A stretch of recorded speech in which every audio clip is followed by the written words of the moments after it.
Hey, What's happening, everybody? How the heck howdily are you? doody. So yeah, I've been pretty distracted for the last like 30 minutes because I've been totally like building Batman like Batmobile from the Dark Knight out of Lego. Like so yeah. Ah. That's Whoa! You can't just say Batman. Oh yeah. You have to show them what you're making with Batman. I'm Batman and I'm making the tumbler. Yeah. Lego. Question there We would for you, pal. totally Is that also made by Turvis? we The would Turvis tumbler? yeah. We would Terrible totally joke. accept your sponsorship, Lego. Just so you know. Oh, wouldn't that be freaking awesome? That'd be dope. But Can welcome you everybody. imagine? Can you imagine us as little friggin' Lego action figures? Oh my god, yes. I would totally freaking it. That would rule. That'd give a whole new meaning to playing with yourself. And on that note, welcome back to the Battle Bros podcast with Mac and Alamo. I'm Mac. That's Alamo over there having a shit hemorrhage. How the heck are you, everybody? So yeah, we're up to our usual shenanigans on a Friday night. So thank Shenanigans? you for joining us. Hey, Fireball, what's the name of that place? You like with all that goofy shit on the wall? Shenanigans? We're hoping that you weirdos out there catch the reference. That would be great. Yeah. So, It would be very nice if you guys did. I'm pretty sure most of you will. Hopefully. hopefully. We didn't plan that. That just happened. But That just happened. All right. So yeah, so welcome back, everybody. This is our usual show time.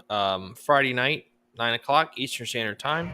As we mentioned, this is a Battle Bros podcast with Mac and Alamo.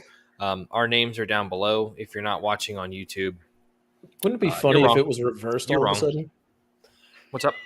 I said, wouldn't it be funny if it was just like reversed all of a sudden? Just like, oh yeah, this is Alamo, that's Mac.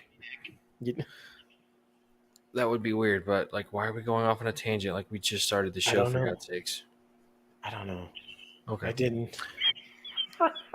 So if you've caught the show last couple of weeks, we've kind of gone down a slightly different path with the show, and that is we've started interviewing veterans. These are people that we know that have an interesting story to tell. The first Yes. one was our good friend Brent Lee, who is a Marine Corps veteran, spent about 10 years in the Corps, I believe. And then the second one was another good friend of ours, Greg Meridian, who spent 6 years in the Army. Didn't exactly leave on the terms that he wanted. But, if you get a chance to go back, those are going to be episodes 25 and 26. That's our veteran interview panel, or we call it the VIP for short, installment 1 and 2, respectively. Check it out. We're going to hopefully have some more of those coming up in the following weeks. But tonight, we're going to kind of get back to our bailiwick and our bread and butter, and we're going to have a good old-fashioned topic-based show. So why don't you get the ball rolling here, pal? Let's keep fucking the chicken. So tonight, folks, okay, we're going to be covering subjects that, as veterans, I would say really kind of hits the home, kind of strikes at the heart of what a lot of veterans tend to feel when they're actually home, and that would be, yes, in our title, stigmas and stereotypes. Let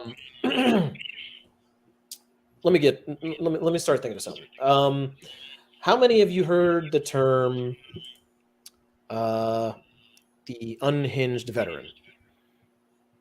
Oh, he's on his last fuse. Oh, he seems a bit unstable.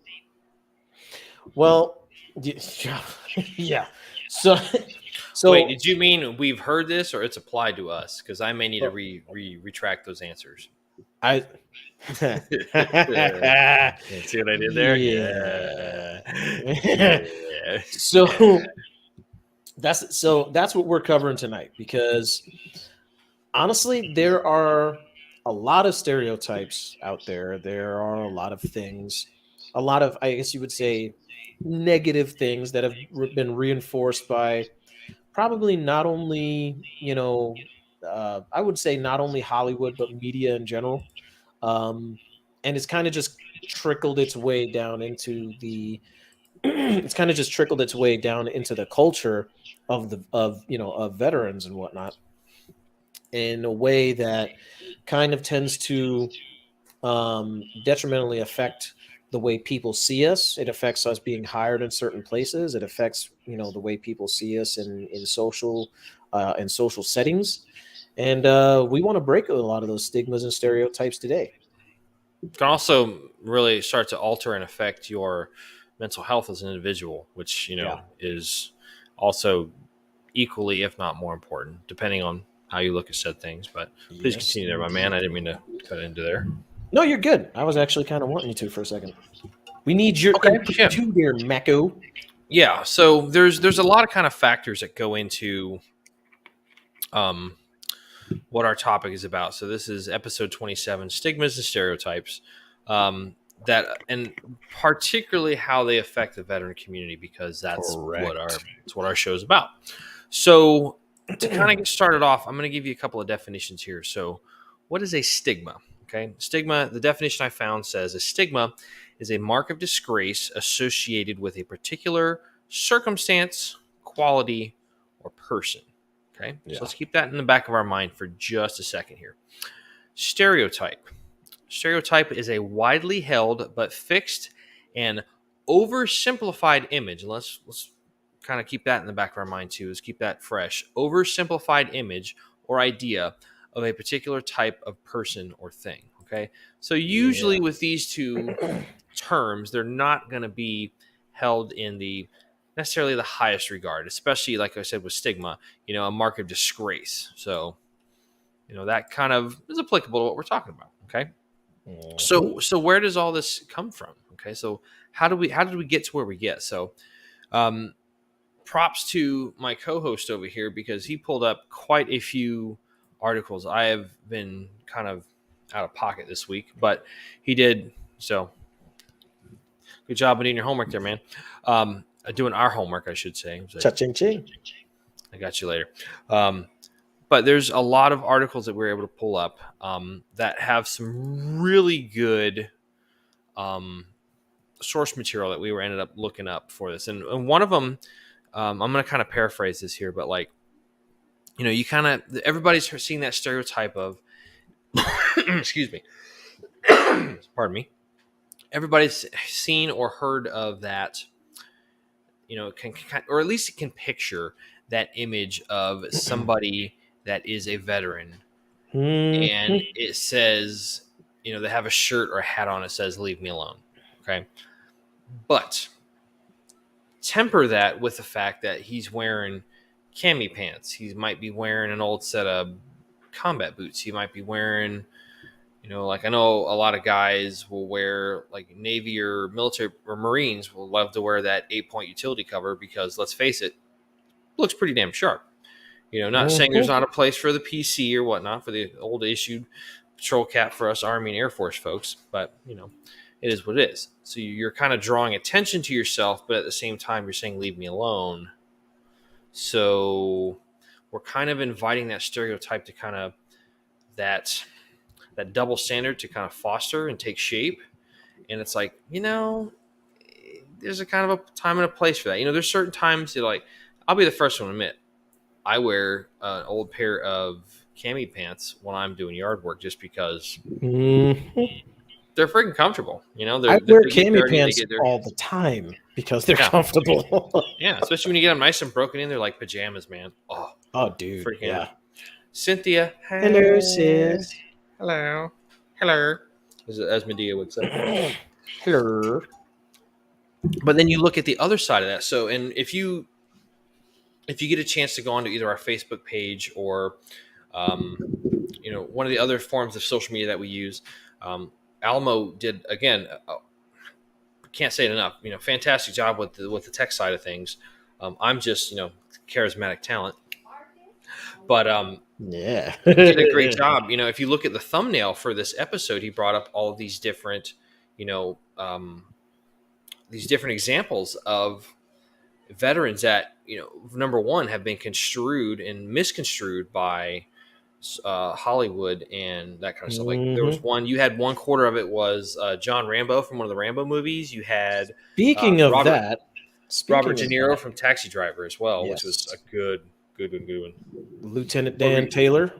Lieutenant Dan Taylor, and then the last one was a guy from Good Doctor, I There think. was from Grey's Anatomy. I can't remember the Grey's name of the Anatomy. doctor, Excuse but me. the doctor, he was a veteran himself, and did a lot of surgeries on a lot of guys that were damaged and broken, in combat, in places like Iraq and Afghanistan. He got his chance to see a lot of really gnarly crap, and he came home to be a surgeon for the hospital, like which I think is in Washington in the series or something like that. I never I'm was not a a Grey's Anatomy fan, so I don't know. yeah, neither was I. The only reason I'm even slightly familiar with it was because my wife watched it a lot, and he was one of the guys I actually could relate to on the show. So if he was on the show, It seems to be a little bit more popular with the the ladies. ladies, yeah. Doctor Anytime that McDreamy guy, eyes. yeah. The only time I ever watched the show is if that guy was on the episode. It's just like, oh yeah, I could relate to that. But but speaking of, this is something that like I have a little something I'm going to share, and whatchamacallit. It's a little something from what a little movie we call Rambo, and it's something that you see in a lot of movies. A lot of the times where the veteran has that freak out, right? Um, for those of you that are going to be on audio or whatever, unfortunately, in order to see the clip, you will have to jump onto to the YouTube page just to see the clip and hear it. But be awares the clip as the clip is again. This is going to be from I believe First Blood. So if you will, Now, correct me if I'm wrong, but First Blood is when he kind of comes home and it's up in Washington yes, State. Brian Dennehy plays the kind of yep, overbearing county or county sheriff or the sheriff, marshal, the county sheriff, and kind of tries to run Mhm. him out of town. Like, we don't want your kind here, kind of stuff. So, Basically. And without further ado, here we go. Hopefully, we don't get copyright for this. At the very worst, I mean, well, geez, screw it. Why not? do We'll do what you do, baby. All right. So this is going to be a clip, and because we're going to be commenting on it, obviously, whatever. Da, da, da, da, da. Or roll that beautiful bean footage. Royer. All right. So this is the scene from Rambo in which, obviously, his current, his colonel comes in and finds him after freaking some time. Colonel Trotman, I believe his I think name it was Colonel, was. yeah, Colonel Raya. And obviously, John Rambo's already done some damage heavily inside in the forests and places around the town. He had just broken into the armory and stole a bunch of ammo and things like that. So this is where we're at. This is where we're at. What you're doing? The building Can't hear perimeter's it there, covered. dude. No, we can't hear it here. Nearly 200 men out no, there and a lot of but- M16s. Yeah. You did everything to make this private war happen. As you can see, he's freaking out. Obviously, he's got all this This mission is over. and you have it. He has his commander trying to talk him down. Obviously, while this is happening. But it's also Look a at him. great example, the deranged veteran with 1,000-yard You stare. won't understand what this is. Exactly. Yeah. Is that what you want? It's over, Johnny. You see, he's kind of now. It's This is over. where he starts to Nothing mentally is break over. down. Nothing! You just don't turn it off! It wasn't my war! You asked me, I didn't ask you! And I did what I had to do to win, but somebody wouldn't let us win! And I come back to the world, and I see all those maggots at the airport, protesting me, spitting, calling me baby killer and all kinds of vile crap! Who are they to protest me, huh? Who are they? Unless they've been me and been there and know what the hell they're yelling about! It was a bad time for everyone. You know what's funny is I can actually All in remember. the past now. For you! For me, civilian life is nothing. In the field, we had a code of honor. You watch my back, I watch yours. Back here, there's nothing. You're the last of an elite group. Don't end it like this. Back there, I can fly a gunship. I can drive a tank. I was in charge of $1 million equipment. Back here, I can't even hold a job. And there's the freak out. Throws his weapon. And now he's breaking down. Yep. Now, obviously, that's something that's probably a little bit more exaggerated. Obviously, John Rambo is John Rambo. And in those films, you notice, obviously, he had his moment where obviously things were going crazy for him. He's complaining about, the way things are going in the town. People not accepting him, the fact that they didn't go over there to be called baby killers and this, that, and the other. Which he actually mentions that in that scene, as you saw, he kind of goes off and is like, people calling me baby killer, this, that, and the other, blah blah blah blah. The unfortunate part is, even to this day, I mean, it's extremely rare, but I myself have dealt with someone, and I think I've mentioned it to you before, dude, where a young lady got onto a veterans page or whatever, and she actually, I don't remember exactly what she said because I did put her in her place at some point, but she ended up calling veterans baby killers. Yes, you told me about that before. Yeah. Okay. And I didn't like that very much. I ended up putting her in her place. But as you guys see, kind of went, straight up Kevin, but in a good way. So yeah. That's the male pejorative, or the male equivalent of a Karen, but yeah, much more positive kind of outlook on that. But please continue. But as you guys saw in there, the things that he's talking about, the feelings that he's feeling are very real.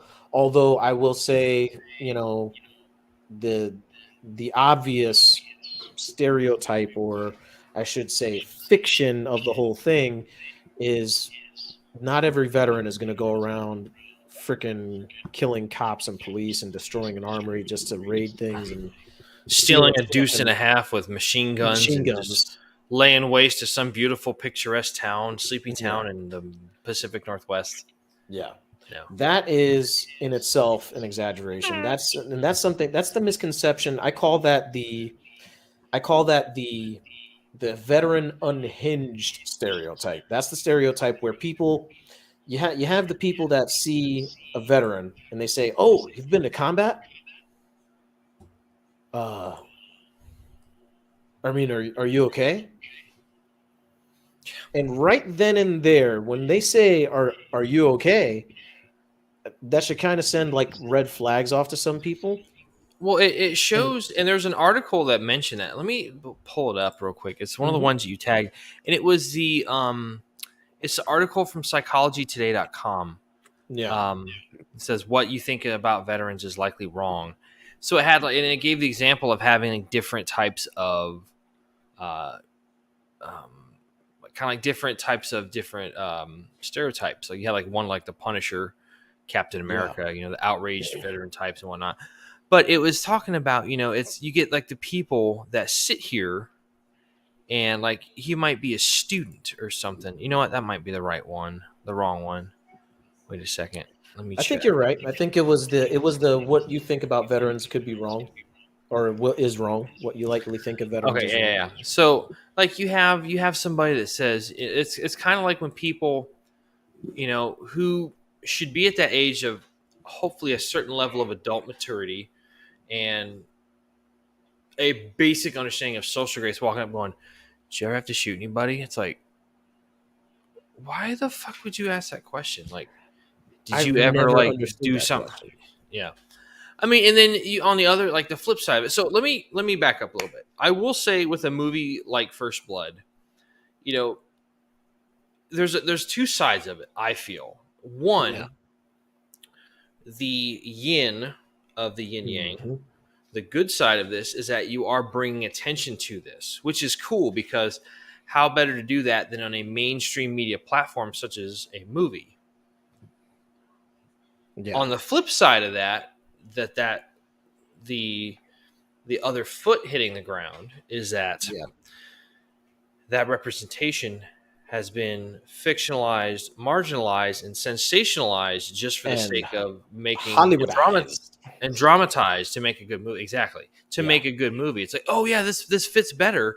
You know, it's better if this guy just goes crazy and just and takes a pig and just starts freaking laying waste. Yeah. And, you know, Yeah. there's a lot of things that are just so asinine. And that was also, I believe, in that article too that I had just referenced, where it was talking about how like we're all kind of responsible for you know, it comes from everywhere. It comes from mainstream media. It comes from people Yeah, just man. not understanding and kind of just not getting the whole picture. I'm trying to find that right now, dude. But oh, here we go. Yeah. So this is an article from psychologytoday.com. This was an article called "What You Think About Veterans Is Likely Wrong."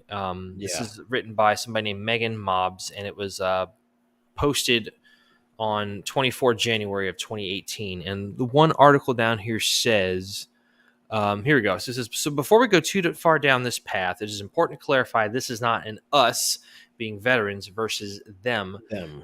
being civilian problem. This is an everyone problem. Some culpability lies with Hollywood for cashing in on a tried and true character trope without much reflection. Some with the Yeah. press for failing at times to interject nuance.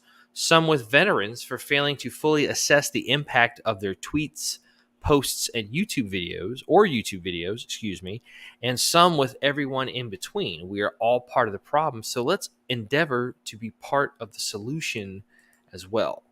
And I Damn think right. that is absolutely true. No one gets away from this. You know, like we said earlier, when we advertised our episode earlier this week, it's like, or that it'll say on the description for, like when you look at the app on watch the show on one of the apps or whatnot, or listen to the show, it's like everybody's experienced this everywhere. I mean, just to different degrees, whether or not directly, indirectly, you've witnessed somebody doing it to somebody else, whether it's first party, third party, you know, you've heard about it through the grapevine. I know I'm making myself old when I say that, but like, this is a serious thing. I mean, there are times, you know, so I'm getting ahead of myself here. Let me back up for a second. That's what I'm saying. Once we dive in, it kind of just.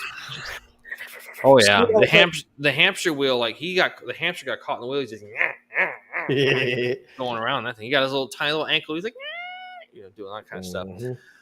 But I mean, yes, the stereotypes exist for a reason. The stigmas exist for a reason. Yeah, of course. You know, it's kind of like something I tell people all the time. Stereotypes don't bother me. It's when people perpetuate their own stereotypes. Yes. You get guys that are, you know, they're wanting you to say, you know, they're veterans, and it's like, yeah, I'm a veteran, but leave me alone. You know, it's like we talked about that earlier. It's like, how does that work? What do you want? Like you're literally a quarter that flips, and it's like sitting on the side as opposed to being heads or tails. It's like, yeah, that's not And how. See, I do not think that works the way you mean it. You think it works? You know? And that's the thing is like I think part of the thing on part of the responsibility on this whole thing, you know, the article really does get it 100% correct. Does lie with us. We unfortunately, I'm not going to say necessarily that because we've dealt with more stressors and that, you know, we kind of have a shorter fuse. I think what it comes down to is we've seen. I kind of relate it to this as veterans of wars, of foreign wars, no matter, you know, it doesn't matter what era, we've seen things. Excuse me, good Lord, we've seen things, right? You too, huh? It's like, Yeah, just a little bit. We've seen things that kind of make us understand the real world, and unfortunately, you know, when you've been when you as an individual or a veteran have been outside this little box right here, and you got people that still live right here in this box, and you know they ask you things like, "Oh, well, have you had to shoot somebody?" or things like that. They're thinking about it from inside this little box right here. Whereas we've already been outside that box, traced around it, freaking drew freaking big titties on the outside and all that good stuff. And we've seen. I mean, for lack of better terminology, I mean, we've really. I fucking love you, dude. Seriously, man. We've seen. I mean, yeah, veterans can be goofy as hell. We can be freaking outgoing. We can be freaking crazy, cuckoo, freaking bananas. And you know what? It's still all within that relatively reasonable area. But the thing that really ticks a fucking veteran off, sorry, I had to say it, is when you have people. Is when you have those individuals that, again, they've been living in that bubble for years, and they have the nerve to ask you something like, have you ever killed anybody? As if, again, with the whole, because obviously Hollywood, video games, books, social media, anything that you can think of has popularized, as well as, needless to say, in our title, stigmatized things that veterans have gone through. Call of Duty has taken it and turned it into a giant freaking action franchise phenomenon. Freaking Tom Clancy has taken, the Navy SEAL trope and turned it into like big action spy thrillers. And you got, all these different things that have, taken the warrior veteran or maybe the wounded warrior veteran, maybe not necessarily physically, maybe they have some wounds that, were physical, but mainly mental, and turns and takes it and twists it into this exaggerated kind of warps it. Yeah. And it's very unfortunate when you get, when you get stories like that are so, I guess you could say, what's the word? I'm trying to think of the word.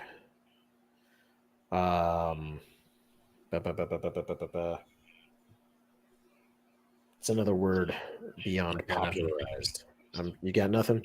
Either way. Sensationalized? Sensationalized. Thank you. It really kind of destroys, the actual realities of how veterans come home and deal with it. You got people that are they may not see it as insensitive because they're so used to seeing all these things, but people will be very insensitive about the way they ask, not knowing they're being insensitive, because it's like, oh yeah, well, because for them, because they see it on TV, see it in video games, it's like, oh yeah, they killed somebody, huh? Oh yeah, hero. Oh yeah, this. Oh yeah, whatever. And for you having to kill that guy, possibly with a rifle, possibly with, a pistol, a freaking grenade, whatever the hell. Sometimes in some veterans' cases, yes, they've killed people with rocks and shovels. Okay. Or their bare hands. Case in point, Idrang Valley, 1965. Read about it. It happened.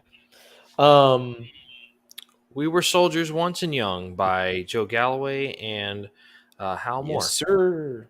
May they Joe both Galloway. Yep. They both passed away recently. I think Joe Galloway passed away recently. Harold's been gone for a while. General Moore's been gone for a few years. General Moore's been gone for a little bit longer? I think so. I'm pretty sure I was out here when he passed. Yeah. I had the opportunity to go see Joe Galloway speak at our old high school, but I already left for basic. I actually went that night. It was awesome, dude. He was a really, really good speaker, bro. Really good He's speech. Right he's there. one of the few guys I think to get awarded a citation who was a civilian for his He was part in the awarded. Ojring Valley Battle. Yeah, if I remember correctly, I think he was awarded the Presidential Medal of Freedom or something like that. No, wait, I might be wrong. I think it was an actual Army deck. I think it was a Bronze Star. A Bronze Star? It was Really? either I don't know if it was a bronze. It might have just been a Purple Heart. I'm not 100% certain. Shit. You keep talking. I'll look that up. Yeah, no worries. But you know, when you have things like that, and then, you know, and you have individuals that sorry, you have individuals that can be very insensitive about the way they ask things. And like I said, that's the thing. They're not aware they're being insensitive.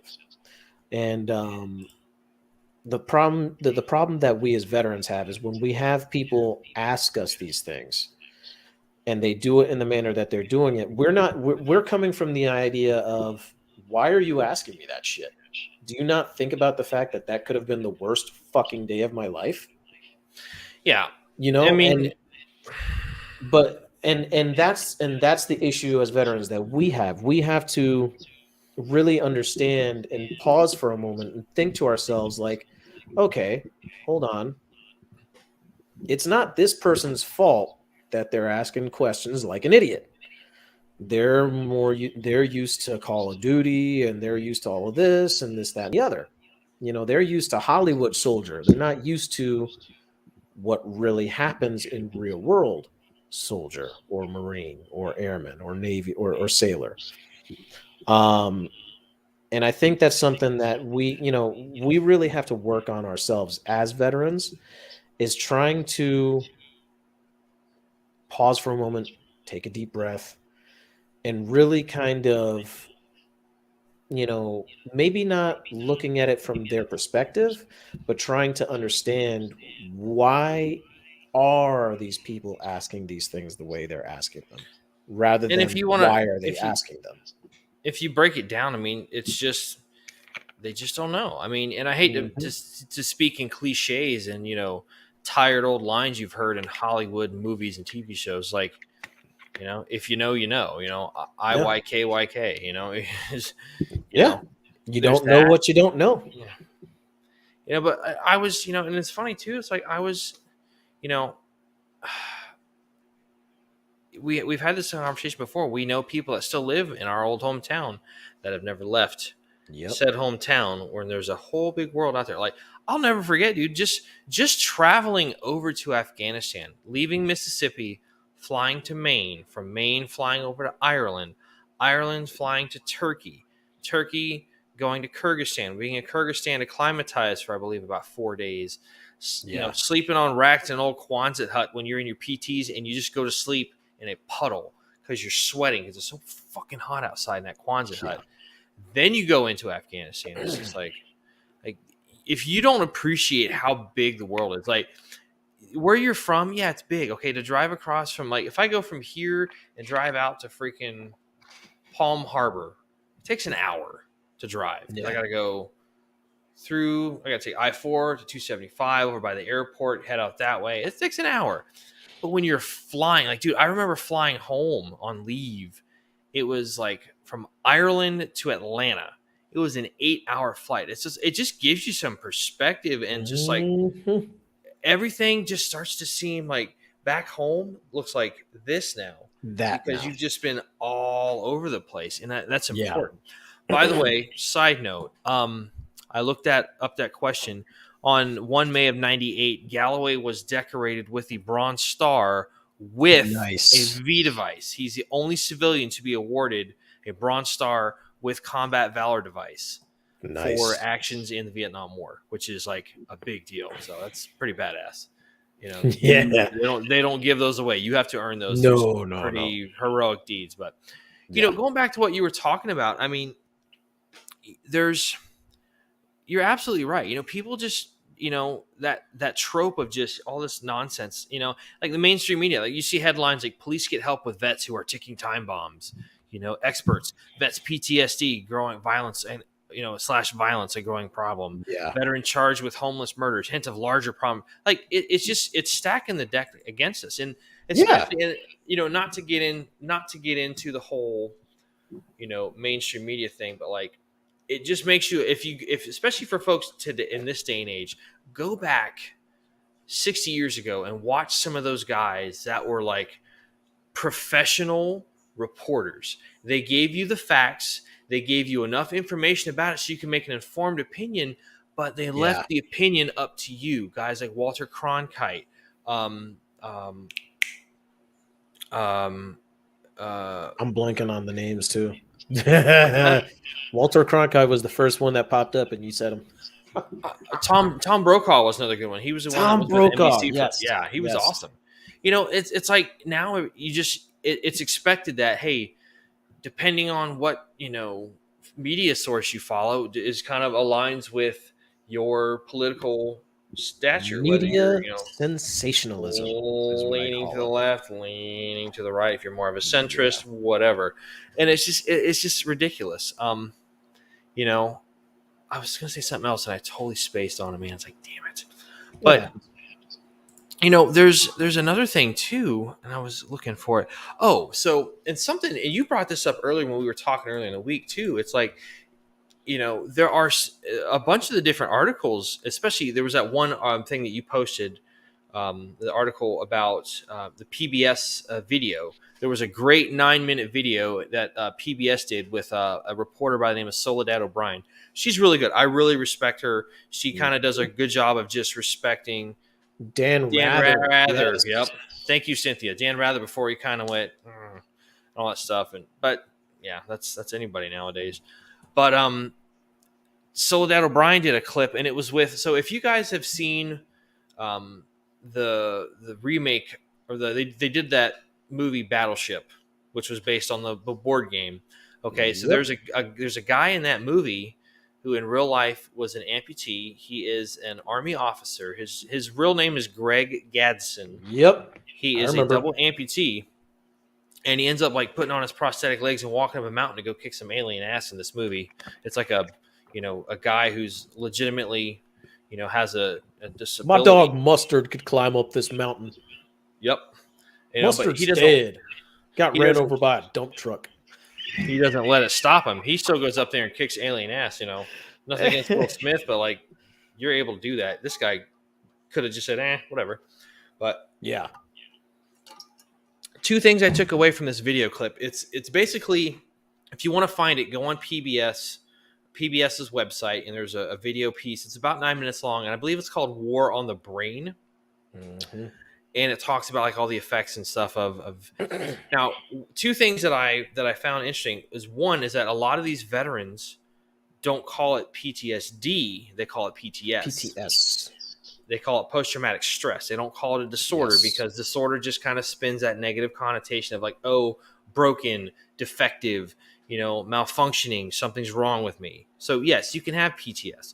1 in 5 people that served in the military have PTS of some sort. And they said like 60% of civilians have it, plus 1 in 5 of military people, veterans, service members have PTS of some sort. So like that's pretty commonplace. Everybody and it doesn't have to be from trauma comes from wherever it comes from. I mean, it's from all over. But what was cool though is he kind of had a very interesting take. So now he's retired. Now, an interesting thing about Colonel Gadsden was that he was one of the first. He's the first guy who's a double amputee. He has both of his legs that were gone. He was injured when the Humvee he was riding, and he was in the front passenger seat as like the truck commander spot. Their vehicle ran over a vehicle, not a vehicle ID, but roadside bomb, pretty much an ID, and it blew him out of the vehicle, and like he went through all kind of stuff. And this is a guy that played like back in the day when he went to West Point. The guy played offensive linebacker, and like he's a tough SOB. Like Colonel Gadsden, like props to you, man. Like I mean, even though the guy doesn't have his legs, I would love to have. You can tell he's still like. You still beat that ass if you needed to. Oh yeah, you know, I would love to have him on the show, man. Seriously. Oh God, yeah, dude. If we could find a way to get in contact with him, bro, that would be dope as hell. But he goes around and he's like, you know, I didn't want to fall into that. I didn't want to fall into that thing because like we're always told throughout our career that no matter what, we push through it, we get around it, we just make it work. And, and that was just kind of refreshing to have that kind of attitude. He's like, I didn't want to do that.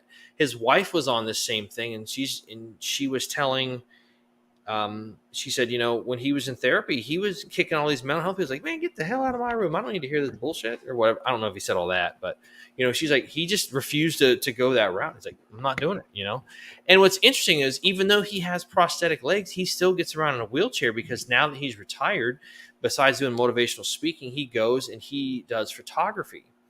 And like, that's a really big passion for him. So like, he'll go, I think taking pictures is the fucking shit, dude. Like, honestly, I really do think you'd actually get a freaking kick out of it, bro. If you really freaking got like, I love taking pictures. There's a couple of pictures I have in my photo album from Afghanistan that like I'm super proud of. I told you about it. I've told Brett about it. I was in downtown Mez, and there's this kid. I'm sorry, we're going off on a tangent here, folks. And halt. A little bit. Halt the convoy. Spread out. Freaking this kid's walking out. We're in downtown Mez, and we had this. It was a staff sergeant. I believe his name was Staff Sergeant Jang Dari. I don't know how the hell I remember that, but he worked as like an intelligence and operations NCO in our tactical ops center. And I think he might have served with Ranger Battalion. I know he had his tab at least. But we're walking around and we see this kid, and I'm just like, and he sees it too. He's like, do you see that? I'm like, Roger. So, and I was very low tech at the time. I was not cool. I did not have a digital camera. I had like about 15. He wasn't a cool kid. No, never checked that box. 37 years old, still not checking that box. So, but I had taken a bunch of Kodak disposable, like, one, yes.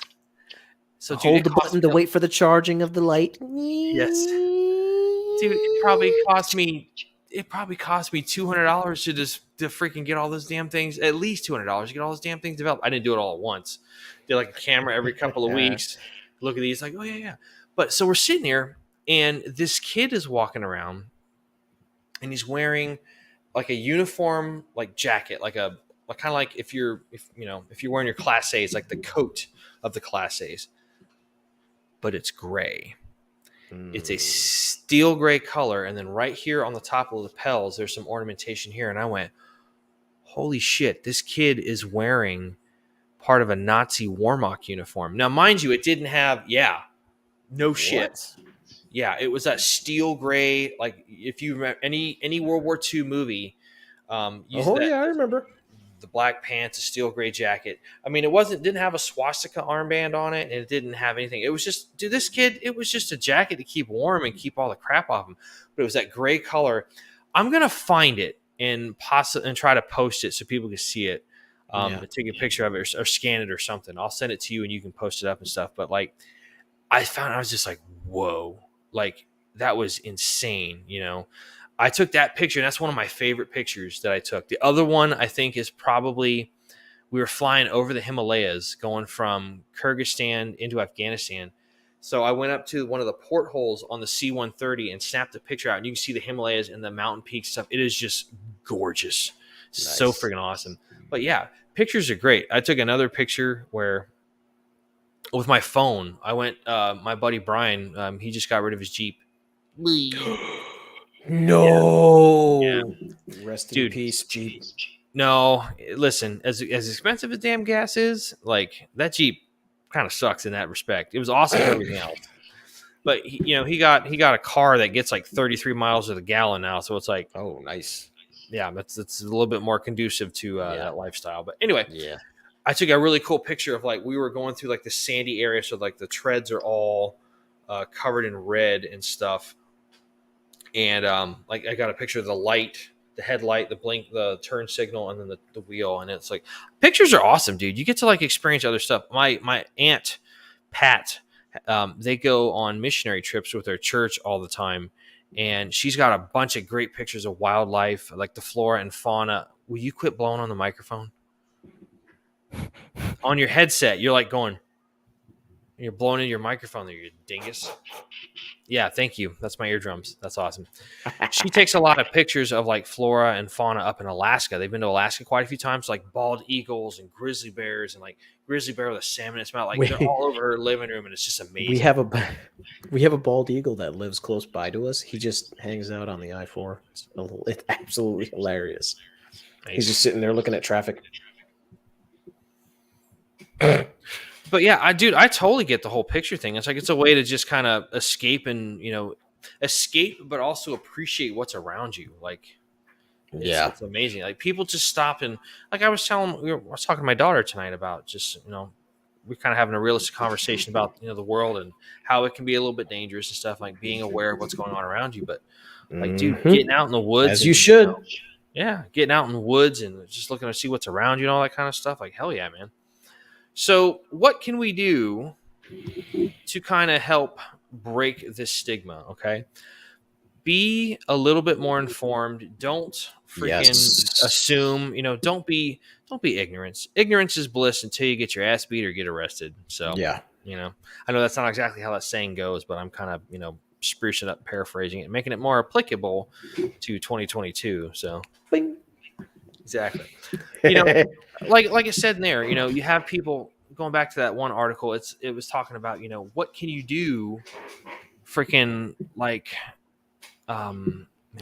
endeavor to be part of the solution. You have where you're causing all these people to kind of freaking. Have you ever killed anyone? That just it causes you to encounter what's called stereotype activation, where like people are marginalizing you and. Next thing you know, it causes an increasing likelihood of stereotype threat where you're forced to associate with that. You're not trying to. It's kind of like a lot of veterans, and correct me if I'm wrong, and give me your opinion on this, Alamo. It's like we don't always, when people say it, we kind of cringe and they're like, "Thank you for your service." It's like. Okay, thanks. That's awkward. Hey, yeah, and I'll admit, it didn't bother me as much when I first came home. Like people would say it, and I'd be like, "Oh, hey, thank you." Nowadays, it's kind of like, "Oh, yeah." Like, so it kind of makes you feel a little awkward, doesn't it? Yeah, a little bit. So how do we kind of like, what can we do to change that stereotype or that stigma or that experience and make it not so cringeworthy? Instead of just saying thank you for your service, connect with somebody. Like one of the greatest memories that I've had recently, me and my buddy Brian, we went up to and met with his stepdad, and we went to. If you haven't been to it, this place is awesome. Mission Barbecue. Good stuff. Like they do. I've been wanting to try them so bad. God, dude. Like so you go in there, like, so they have like Armed Forces Week where, as long as if you show them like your DD-214 or your retired ID or whatnot, they hook it up. And dude, so let me just like, freaking put these guys up on a pedestal. Their barbecue is awesome, right? They do brisket, they do pulled pork, they do ribs, they do chicken. But what's great is the barbecue is good by itself, but depending on your flavor profile, they have like a 6-pack of different sauces. So if you like more like, Kansas City style barbecue sauce, or if you like Carolina where it's like mustard base or whatever. Are you frozen, dude? I can't see your face anymore. You're like sitting there with that goofy look on your face. I think you're frozen. Oh boy, I'll just continue talking. What's great about it is the fact that, like, depending on what you like flavor wise, you can just get the different types of barbecue and whatnot, and it's pretty awesome. Like, it's really good stuff, whether you like citrus based or mustard based, whatnot. But anyway, so we go in there, me and Brian and his stepdad, and we're just sitting down, and some other guy that Brian's stepdad knows sits down, like they know each other from like the VFW or something along those lines. And we're just sitting there talking and kind of just telling the different stories of, our time in the service and whatnot. I think Alamo just cut off of here, so I'm going to try to make this last as much as possible. Because this is interesting. Anyway, but we're just sitting there talking, and what kind of was interesting about it was just comparing stories. You got a guy that was in during Korea, you got a guy that was in maybe during the Cold War time, and even though we're talking about different things, we're having that connection, and it was like really, really cool. There's a lot of differences because of the different eras you served in, this or that, but at the same time, you go and there's a lot of similarities with those experiences, even though they're so drastically different. And that's something that I think people should really just kind of pay attention to and, kind of get to experience this type of thing, which is cool. And if people just took the time to have more of that connection, really kind of get vested in that interaction with those, those veterans, like a lot of, especially those old timers. And I say that as a term of respect and endearment. A lot of those old timers, they'll love to tell you the story that they've got. You just got to sit down and shoot the shit with them and talk to them and all that kind of stuff. So, and that's really a way that we can just kind of help to break that down and not, perpetuate the stereotypes and stigmas of, what is going on with that usual type of thing. And that's, it's unfortunate, but they're there. And, as much as we can be part of the issue of how it started and how it was created, we can be a part of the solution. Like it said in that article, just take the time, invest, have that sense of connection there, which is important. So since I am apparently on here by myself, I'm going to start wrapping the show up as best I can without the assistance of my, co-host, because I think we had some technical issues and he's not on here anymore. So we're going to make this work as much as we can. So please bear with me as I'm going solo on this. But closing out the show, the whole reason the show got started is Alamo and I had a friend of ours that unfortunately chose to solve a temporary problem with a permanent solution. And we don't wish that for anybody. Everybody has a story to be told, like I just mentioned, whether you're a person that was in the Army or the military for not very long, or somebody that might have been, in a little bit later in life or, earlier on, you have a story to be told, and that's important. We have, there he is back. Hey. What happened there, man? Storm troubles, people. Sorry about that. I hear you. I got you. Hold on. Okay. Alamo just jumped back on, everybody. For those that can't see us and watch at home, it's like we just jumped back on. It's like, ew, that was awkward. I'm guessing maybe the power went out. We'll see here in just a second. Because he's just sitting there making that goofy face, like doing all that kind of stuff. So yeah. Just wait with us, folks. Lightning storms going like bad. I said, the reason that we're doing this show is we want to make sure. Hold on just a second. Hey, man, what happened? Lightning. I still can't hear you. Lightning. That's what happened. Oh, snap. Hold on. Yeah. There's Why a am I good picking thunderstorm. up? There's a good thunderstorm out here, so it knocked out everything over here for Let me like just get the good Bluetooth couple connected again. The good thing is the broadcast is still going because you were still connected. Yeah. So There we go. I got you in the headphones. Okay. Yeah. Okay. So lightning struck near the house and it cracked you out? Yep. Sure enough, had reset the router and everything. So I don't know where you left off, but I'm back. So I was okay, great. So we'll have to put those two pieces together on there. So you're gonna have some fun editing tonight. Oh, yeah. What I was saying is I was basically just talking about how kind of continuing that conversation about how we can continue to, break that stereotype of, just the kind of just like the thank you for my service. Thank you for your service, whatever. I was saying the Matt Best book. I'm like, that's not right. That book is amazing, by the way. It's great. It's a great book. It's fantastic. What I was just saying, though, I was just kind of continuing on about saying, instead of just kind of giving that blanket, like, I threw it out there. And I'm not saying people do that with that intent, but take the time to connect to people. Like I was telling about, going to Mission Barbecue Yes.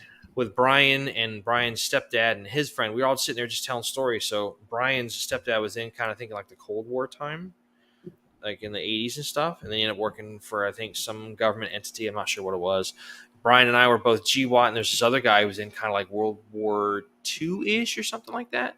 So just take the time to, to make those connections. And that's the best way you can go and, just invest your time and let them tell that story. That's so much better. I mean, saying thank you for your service is great, but just making that connection, that's what everybody wants, man. That's good stuff.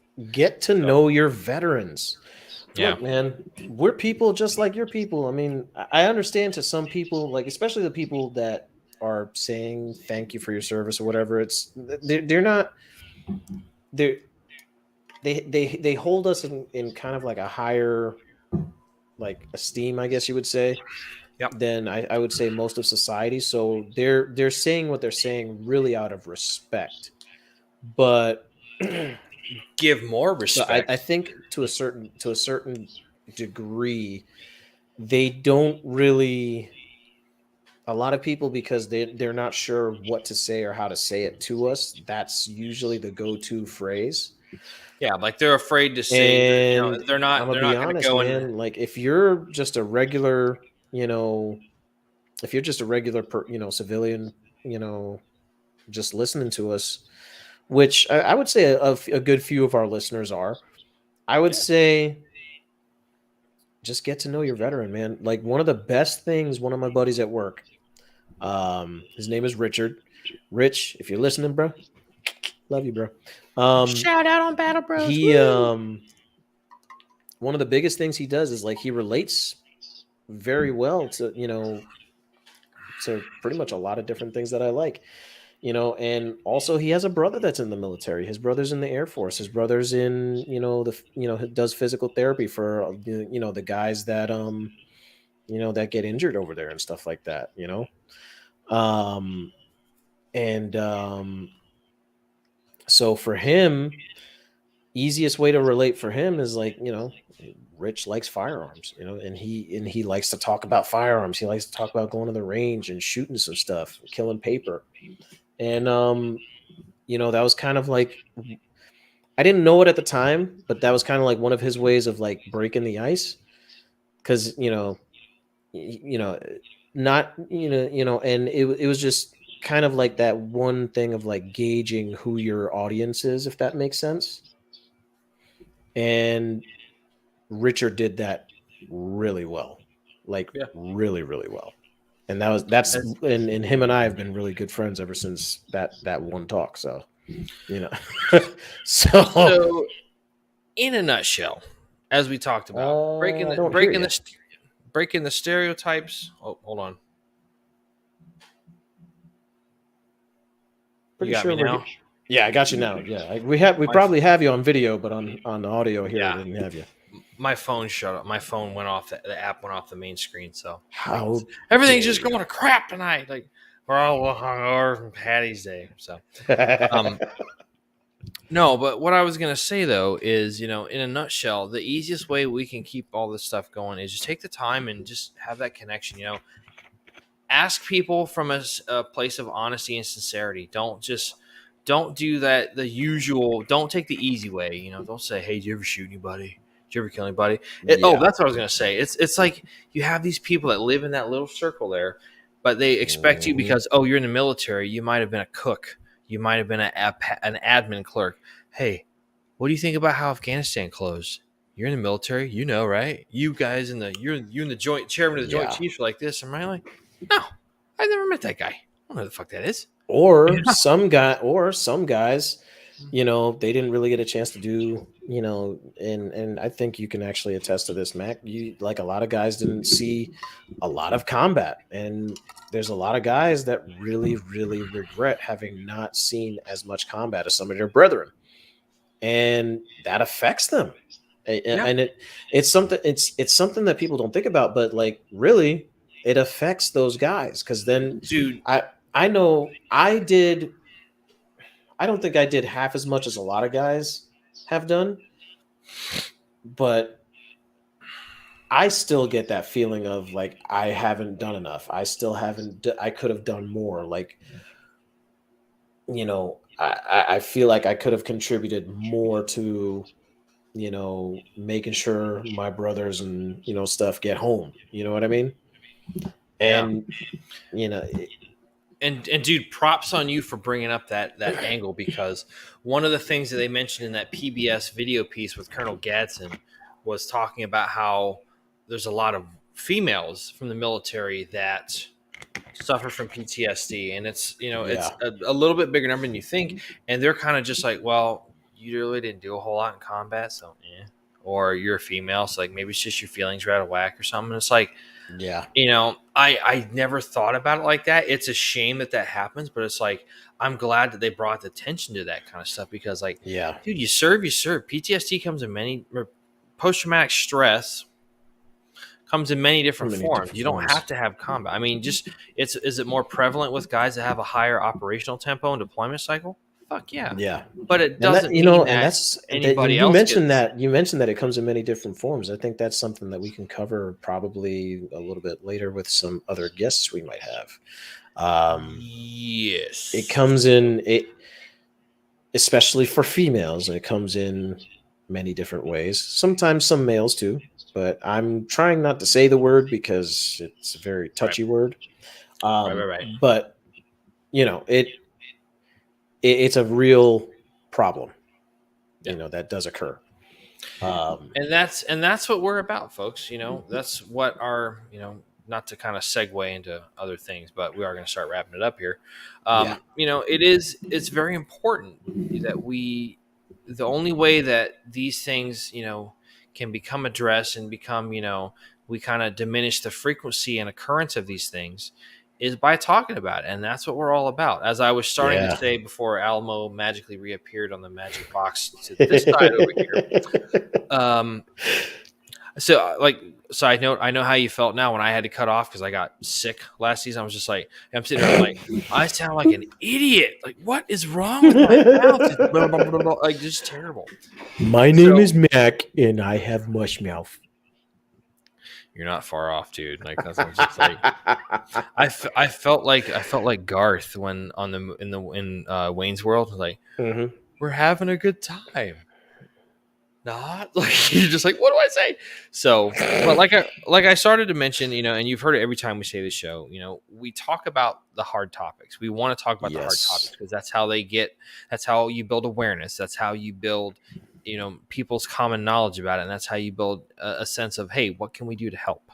And, the veteran community is a very strong community and it can only get stronger. Yes. It's always getting replenished with, the ranks of the service members that are coming in after folks like myself. GWAT's closed, Iraq and Afghanistan are both closed. So we're kind of like the old timers now. So which is it's kind of disturbing, but a little bit. Seriously, man. But we want to bring these up. We want to talk about them because that's how they get addressed for the better. So, this podcast got started when a friend of ours, as I said, chose to solve a temporary problem with a permanent solution. And that's something that we are vehemently irrepressible with. We are not going to let that continue to grow. We're going to stop it in its tracks and then keep it till it's on its heels going backwards. That's why I wear this all the time. That's the number of veterans a day that commit suicide. And it's too fucking many. One is too many, but 22 is way too fucking many.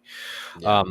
So when we were coming up with the idea for the show, we kind of said, what can we do to give people a little bit of extra boost or extra, a little pick me up or pick them up by the bootstraps and keep them going. So we came up with a bros code. Okay. And it's easy to remember, BROS. The first one being be tenacious. No matter what you do in life, do it to the fullest of your abilities. Don't half-ass it. Okay. Take pride in it. Go out there, snatch the world by the balls and say, You're my bitch. I mean, what? Pretty much. Yeah. I mean, I said it too.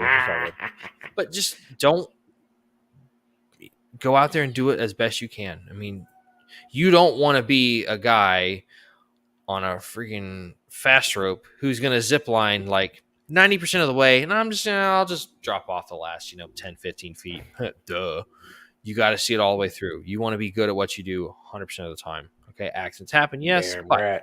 do the best you can. So be tenacious. Do it to the fullest. Do it with vigor. Do it with mucho gusto. Okay. Um, R, refuse to surrender. I don't know why I said that.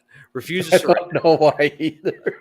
I flashed back to my daughter's Spanish class from the first half of this school year. It's crazy. Mucho gusto. Mucho gusto. R, refuse to surrender. Okay. There are going to be times, there are going to be things that are going to cause you to get sidetracked, maybe delayed. You know, a lot of guys will tell you, you know, when they go to Ranger School, guys get hurt. You know, it's a 63-day course. Sometimes they spend 90, maybe even 100 days plus because they have to recycle. You know, like Matt Best said in his book, Thank You for My Service, real Rangers recycle. They have to go through certain parts of the certain phases again because they get hurt. They have, you know, sprains or broken bones or whatnot. As long as you don't quit and refuse to surrender, you can still go through the school pass and earn that little black and gold tab, man. Yep. That's all that matters. So refuse to surrender. Don't let things beat you. Obliterate your obstacles. Those things that do try to get you sideways, get you off task, off topic. You know, sometimes you have to make a conscious effort to sidestep a few landmines. You have to go over. You have to go around. You have to go under. Sometimes you got to get some C4s, some Bangalores, and some det cord and blow that shit to smithereens. Just blew it up. blow it up. You know, that stuff, man. Absolutely. You know, don't let things get in your way. If it's something worthwhile, you're going to hit that OBJ, hit that objective, hit that target, you know, get on the X, you know. That's what's important. S, this is probably the most paramount pillar of the Bros Code. Seek out a friend in a time of need. As you mentioned with John, you know, one of the regrets that I have is not reaching out, staying in contact with John more often. I mean, he was a very good friend of ours that we used to work with. Funny fucker, you know, just we were talking about him before the show. It's just like, yeah, nice, Cynthia. Thanks for watching. We appreciate you. Yeah, nice. Yeah, I mean, he was just he's just a funny guy, you know. Just he was a guy. Freaking nutball is what he was. He had a couple of screw loose, but that's why he was family, man. Like he's just like yeah, you know.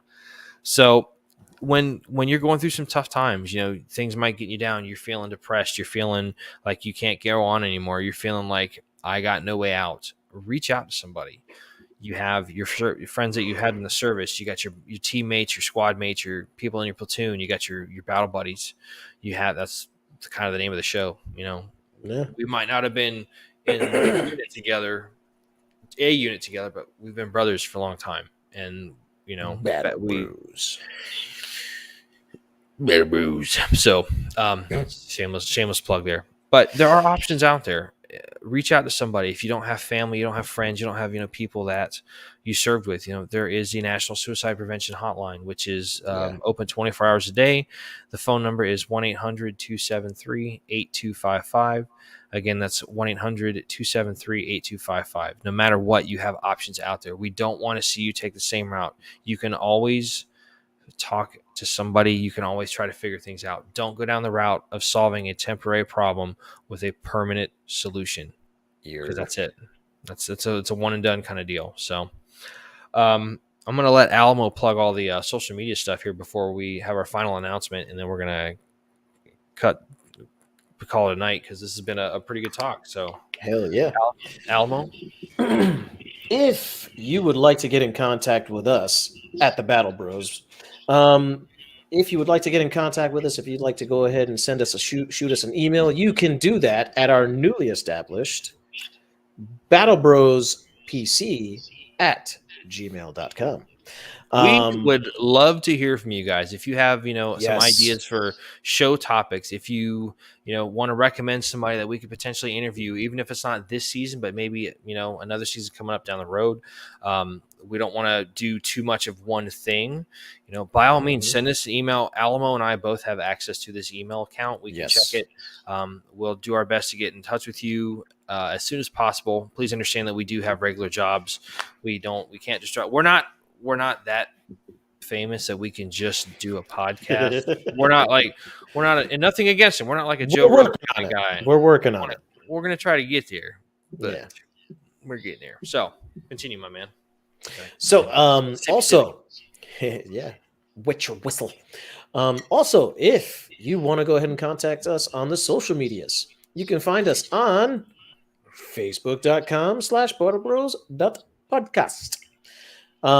Which, by the way, we also have a WhatsApp established right through Battle Bros. So if you want to contact us directly, we have our messenger as well as the WhatsApp that you can contact us on at any time. So now, not only do you have one, you got two, but you got three ways of contacting us. Keep them coming, my peeps. Also, you can catch us on the Insta at Battle Bros _podcast. Also, you can catch us on the Spotify. You can also catch us on Anchor. You can catch us on Apple Podcasts, Google Podcast, Overcast, and now Amazon Music, as Oh, well really? as That's new. as well as Nice. Castbox, Pocket Casts, Radio Public, and Stitcher.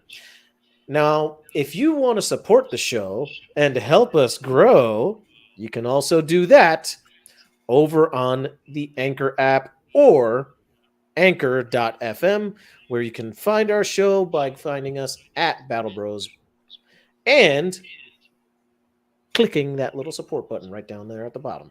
If you do that, you can submit $1, you can submit $5, or you can customize your support any way you feel. We're not going to tell you that you have to send money. If you feel like, this show is something that you see going and being of beneficial aid to others, that's what we're trying to do. We want to reach out to people that need help, whether it's people people you don't know.